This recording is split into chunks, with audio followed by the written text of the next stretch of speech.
Hello and welcome. I am the Reality Rebel. I'm a geeky punk who rebels against reality by doing geeky things such as collecting and talking about toys.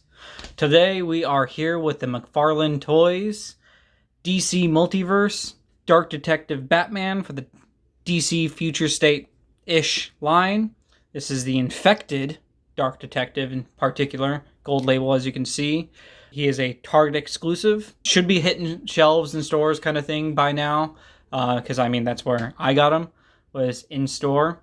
But let's go ahead and take a closer look at his box. Because ultimately there is a lot to say. For the most part, it's a pretty standard DC Mcfarlane box. But there is some Joker graffiti along the way. Some ha-ha-has. Little Batman right here. Coming to the side. We'll turn it over. Some kind of paint job, scratching out Future State, more ha-ha-has, the back with more ha-has, and some paint. This side, nothing on here really. And then if you need the bottom, here's that. And then the top, some ha-ha-has, but in purple and some green splatter. This is already a figure that's basically existed, but this is a repaint, but with some extra goodies, which we're going to end up mainly talking about. Let's go ahead and bust him out. All right, here we are with him out of the box. Like I was saying before, he is a reissue of another figure, just completely a change of paint. Let's go ahead and take a look at his trading card, though, which is Jokerized, paint, ha-ha-has, things like that, along with on the back as well. Just like that. Here's that if you want to read it. The really interesting thing, though, too, so like I said, this is a reissue. There's been total of 3 now. He's the third. The first one, like him, has a coat. I'm going to bust him out in a second. But this is the trading card for that. As you can see, comparing the two. There's a difference between them. But then there was another one without the coat on. And this was the trading card for that one. So as you can see, the trading cards are the same for this. And then the difference, you can kind of tell, though, that the picture is more of a blue look to this than this one. This is pretty interesting. So let's go and put those aside. The main things to ultimately talk about this guy is the extra stuff that he comes with, more so than him. But I do want to talk a little bit about a couple things with him in a second. But it's pretty interesting because he's come with some really unique and specific to him stuff. For example, he also comes with these playing cards, which is a King of Hearts. Almost looks like some fancy diamond, but it is a heart. Here's the whole card itself. And then a Queen of Clovers as well. Graffiti. A Ace of Spades. And then 10 of diamonds, along with the back being DC Multiverse, all the copyright stuff that you would probably have for this. It would be very interesting to see more of these if we get a complete deck made utilizing more infected versions of things. If they're reissued, repainted figures, or if they're completely new. But either way, it'd be really interesting to get a full, unique deck, basically. The other thing he comes with is this card holder, which is pretty cool. Never seen this before, at least not to my knowledge.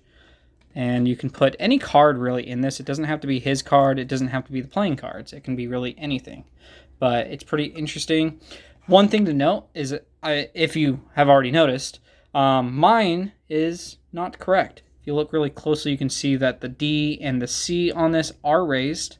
And then there's the yellow DC. That is supposed to be within the circle. It's supposed to be all lined up. At first, I thought this was the gimmick of it, that it was just kind of on purpose. Very Joker-based. But then I looked, and this is technically wrong. But I kind of enjoy it. I don't think it's necessarily a problem. I would like to have the legit one, but at the same time, this is kind of cool. I don't know. It makes sense to me. With him, let's go ahead and turn this off real quick. There is one thing to note. He does come with a unique figure stand. I'm not sure if this is the first time this has happened. It's his particular bat logo with this kind of pinkish purple with the vibrant green. It's not black with the DC logo at the bottom. It's pretty unique. And then there is himself with a very vibrant purple coat. Here is the difference between him and the original one. You can see that ultimately it is just a paint job. For the most part, it looks like everything has been completely redone in a sense of the paint, except for probably the black of his cowl and the black of the like vest or shirt or whatever underneath. Otherwise, everything else looks like it's a completely different thing. Maybe the brown as well for the belt. But the belt buckle is a different gold. You can see that there's more gold on him here. So there's a lot to say about it. I'm going to put him back there as a comparison. But he's got this kind of dripped green symbol compared to the yellow one. He's got these green hands. I have been noticing from other people and also just the pictures online that they're typically more green, more of a vibrant green than this one is. So I think there's something up with mine. Then he's got these green boots as well. For the most part, there's not a whole lot to say if you already know about this figure. He's going to have the same exact forms of articulation. Nothing really new to him. It just comes really down to the fact that he's just a reissue or just a completely different paint job. I was feeling, though, every time I looked at it, these boots should be glowing in the dark. I kept looking at it and going like, man, it would be awesome if these glowed in the dark. So I actually went over and threw on some glow-in-the-dark paint on his boots, on his knuckles, where the green is, and also on his chest emblem here to actually make him glow in the dark. He is my second time that I've done this kind of thing too. I did it to the Bat Who Laughs Batman version, where he's got the green cape and green chest symbol. I am kind of thinking about throwing the glow in the dark here, and I'm also kind of thinking about doing it on the card and the box as well, just to make it pop a bit more. If I have purple, I might do it on there as well, but I don't know if I have purple glow in the dark. But I feel that it just helps, you know, makes them pop a bit more in that exclusiveness sense. But with that, I hope you guys enjoyed, and I will see you in the next one.